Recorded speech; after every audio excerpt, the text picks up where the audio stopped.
What is up, guys, and welcome back to another video. And today we are going over the evolution of Shawn Michaels, one of the greatest careers in WWE history. Let's get right into it with his WWF debut as well as his return to AWA, and that was from 1987 through 1988. In 1987, the Rockers were signed by a competing promotion, the World Wrestling Federation. The Rockers was a team of Shawn Michaels and Marty Jannetty. They were fired from WWF 2 weeks later for a bar incident, so they returned to AEW where they won the tag team titles, but that didn't last too long because they were re-signed by WWF a year later. The next chapter are the Rockers in 1988 through 1991. The Rockers re-debuted at a WWF live event. The team were popular with both children and women and was on the mid-card division for the next 2 years. During this time, Michaels headlined his first pay-per-view for the WWF when the Rockers were involved in the 4-on-4 Survivor Series match main event of the 1989 Survivor Series. The Rockers continued their partnership, eventually splitting up December 2nd, 1991 during an incident on the Barbershop Talk Show segment where Michaels superkicked Jannetty and threw him through a glass window on the set of Beefcake's talk show. Jannetty returned to the WWF the following year and enjoyed a moderate successful career before leaving the company in 1994, while Michaels on the other hand became a prominent villain of the early to mid-1990s as the Boy Toy. Next up, we have the two dudes with attitudes, and that was from 1992 through 1995. Michaels adopted the nickname the Heartbreak Kid. Along with his new name came a new gimmick as a vain, cocky villain. He was put together with a mirror carry manager, Sensational Sherry. Sherry even sang the first version of his new theme music, Sexy Boy. Michaels became a contender to the promotion's singles titles and failed to win the WWF World Heavyweight Championship from Randy Savage in his first opportunity to compete for that title. Michaels was also unable to win the IC Championship from Bret Hart. However, he did win the title from the British Bulldog on Saturday night's main event.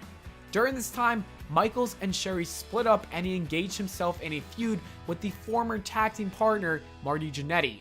Michaels lost the IC Championship to Jannetty, but regained it with the help of his new bodyguard, Diesel.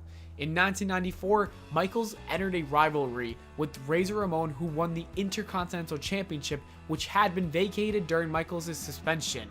Since Michaels had never been defeated in the ring for that title, he claimed to be the rightful champion and even carried around his old title.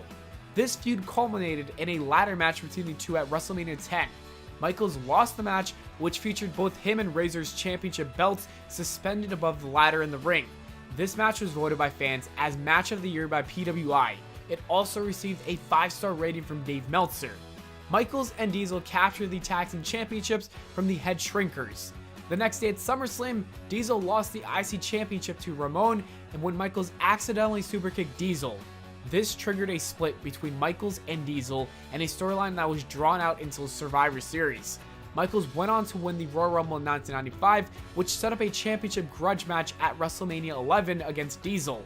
As part of the storyline, Michaels recruited Psycho Sid as his bodyguard for the build-up, lost the match, and was attacked by Sid the following night. After this, Michael took time off because Vince wanted Michaels to come back as a fan favorite, so he needed to be away from the audience. The next chapter is the formation of the Clique from 1995 through 1996. Michaels returned to the ring as a fan favorite in May 1995, and he went on to defeat Jeff Jarrett to win his third IC Championship. Around this time, Michaels became the leader of a backstage group known as the Clique, which consisted of him, Triple H, Kevin Nash, and Scott Hall. There was a perception that they were kissing Vince McMahon's ass, and that's why they were becoming dominant wrestling figures for the WWF for several years in the mid-1990s, causing a lot of friction with other wrestlers. After that, we have WWF Champion from 1996 through 1998. After teasing a retirement, Michaels returned to the WWF at Royal Rumble, and he would actually end up winning the match for a second year in a row to main event WrestleMania 12. At WrestleMania, he defeated WWF Champion Bret Hart in the overtime for their 16-minute Iron Man match, which ended up in a scoreless tie. Shortly after this, Michaels and his fellow Clique members were involved in the incident known as the Curtain Call. They broke kayfabe as acting out of character, which was rare and controversial at the time. As WCW gained momentum due to the signings of Hall and Nash, Michaels held the championship for most of that year, but vacated it due to an injury. After knee surgery, Michaels returned a few months later, briefly teaming up with Stone Cold Steve Austin to win the WWF Tag Team Championships. In his autobiography, Michaels reveals about his real-life feud with Bret Hart, claiming that Hart did interviews on live television claiming that he was faking the entire injury. By spring of 1997, the real-life backstage conflict between Michaels and Hart was reaching its heights.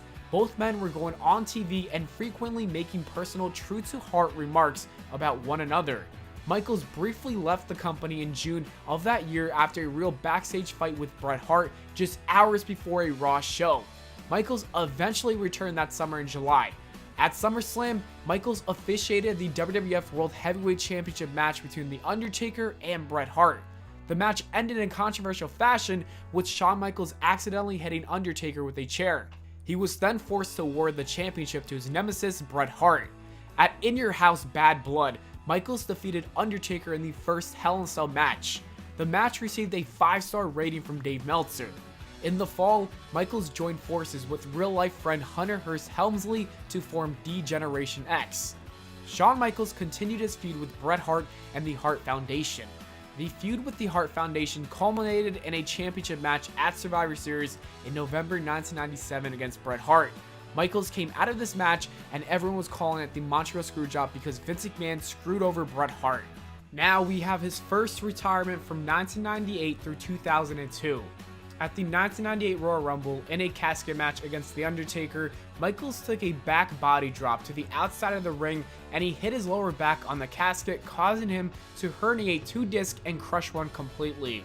Michaels went on to win the match, but the injury rendered him unable to compete for the following months.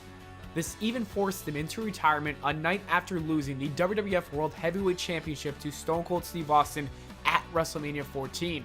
He did make some appearances here and there as a commissioner on Raw, but didn't wrestle on TV for 4 full years.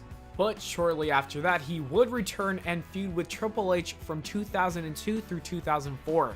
Michaels returned to TV to join the NWO on Raw, where he was the only NWO member to have never worked in WCW. After they broke up, DX reunited only for Triple H to turn on him and pedigree him. Triple H then attacked him from behind in a parking lot and put his head through a car window. In response, Michaels challenged Triple H to a non-sanctioned match at SummerSlam, laying the foundation for a rivalry that lasted for several years. In his first WWE match back since WrestleMania 14, Michaels would win at SummerSlam, but was attacked by Triple H with a sledgehammer after that match. At Survivor Series, Michaels would win the World Heavyweight Championship from Triple H in the first Elimination Chamber match. Shawn's reign as champion came to an end a month later when he lost the championship to Triple H in a 3 Stages of Hell match at Armageddon. Michaels then began a rivalry with Chris Jericho and defeated him at WrestleMania 19. As part of the ongoing feud with Triple H, the two competed alongside Chris Benoit in the main event of WrestleMania 20 for the World Heavyweight Championship. The former members of DX both came up short in the match, however, as Benoit won the championship. Now we have the real D-Generation X reunion from 2005 through 2007. Michaels issued a challenge to Kurt Angle for a match at WrestleMania 21, where Angle would defeat him by submission again with an ankle lock. Then, when teaming with Hulk Hogan, Michaels hit Hogan with a super kick and became a villain for the first time since returning in 2002. He challenged Hogan to a match at SummerSlam, and Hogan would defeat Michaels. After the match, they would shake hands. Shawn Michaels then entered a feud with Vince McMahon and Shane McMahon. He even teamed up with God to take them on in a 2-on-2 match. However, he came up short due to the help from the Spirit Squad in the no disqualification match. This is when Triple H started to help his former friend, and then DX was inserted into a feud with Vince McMahon and Shane. After getting over the McMahons, they started a small feud with Rated RKO, and they eventually were victorious and moved on. Now we have the championship pursuits from 2007 through 2009. Michaels captured the World Tag Team Championship with WWE Champion John Cena after defeating Rated RKO. At WrestleMania 23, he had a match with his partner John Cena for the WWE title, and Cena would win that match. Michaels then entered a feud with Randy Orton when Orton claimed that he could beat Michaels. Orton assaulted Michaels just before their match, leading to HBK collapsing, causing Orton to win by referee stoppage. During the feud, Michaels conjured a storyline concussion. This injury was used to keep him out of action as he required surgery for his knee. Michaels made his return to superkick the new champion Randy Orton. Michaels was unable to win the title and their feud ended. At WrestleMania 24, he did defeat Ric Flair in a retirement match, causing Ric Flair to leave the WWE and never wrestle again. Michaels then started an entire feud with Chris Jericho for the World Championship, which was very entertaining, but he also was unable to win that championship as well. In December 2008, Shawn Michaels lost his family savings due to the global recession, and then he accepted a one-year general employment contract from JBL. After failing to help JBL win the World Heavyweight Championship match, Michaels agreed to face JBL in an all-or-nothing match at No Way Out, and Michaels would win that match, letting him out of his contract early while still receiving the full payment. Finally, since Michaels became the first person to defeat Vladimir Kozlov of all people, he earned a match with The Undertaker at WrestleMania 25 for the streak on the line, and The Undertaker defeated Michaels in a highly acclaimed match to extend his WrestleMania winning streak to 17-0. After WrestleMania, Shawn Michaels took a break from WWE. Now we have his last run ever from 2009 through 2010.